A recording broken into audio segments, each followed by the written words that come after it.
Welcome gardeners. Today I'm sharing how Hugelkultur transformed my garden. I built my first Hugelkultur bed last year and it's been a game changer.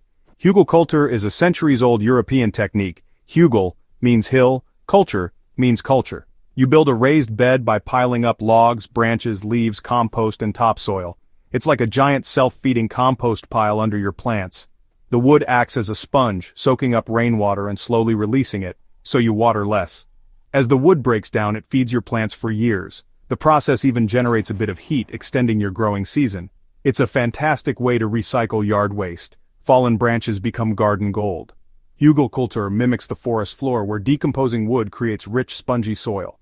This method creates a resilient, low-maintenance ecosystem in your backyard. Less watering, less waste, and healthier plants. What's not to love? If you want a thriving garden with less effort, Hugelkultur is worth a try. Let's dive into how I built mine and what I learned along the way. Building my Hugelkultur bed was a rewarding weekend project. I picked a sunny spot, marked out a 4x 10-foot rectangle, and dug a shallow trench. The trench anchors the bed and helps the logs soak up moisture. I used old, partially rotted logs, perfect for breaking down quickly. Big logs went in first, then smaller branches and twigs packed tightly. Next, I layered upside-down sod, kitchen scraps, fall leaves, and grass clippings. These layers add nitrogen to help the wood decompose. I topped it all with rich compost and topsoil, about 6 inches deep. The mound ended up 3 feet high, impressive and a bit wild-looking. A deep watering settled everything in. The bed was ready for planting, and I was excited to see what would grow. It's a simple process, but the results are anything but ordinary. Now let's talk about what I planted. Choosing plants for a new Hugelkultur bed takes strategy. In year 1, the wood uses up some nitrogen, so I avoided heavy feeders like corn. Instead, I planted legumes, bush beans, and peas across the mound. Legumes fix nitrogen, enriching the soil as the wood breaks down. I added lettuces and spinach, which thrive with shallow roots. On the sunniest spots, I planted zucchini and sugar pumpkin, vining plants that shade the soil and hold moisture. Their sprawling vines acted as living mulch, keeping weeds down. Around the edges I tucked in marigolds for pest control and hardy herbs like oregano and thyme. Clover filled any bare patches, holding soil in place.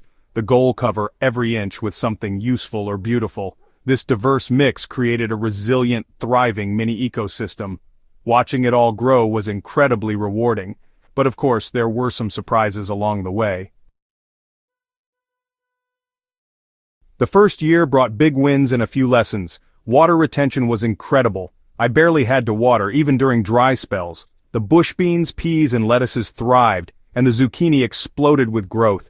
Healthy soil meant fewer pests and diseases, but I did face challenges. Heavy rain caused some soil erosion on the mound's steep sides. I fixed it by adding rocks for terraces and planting more clover.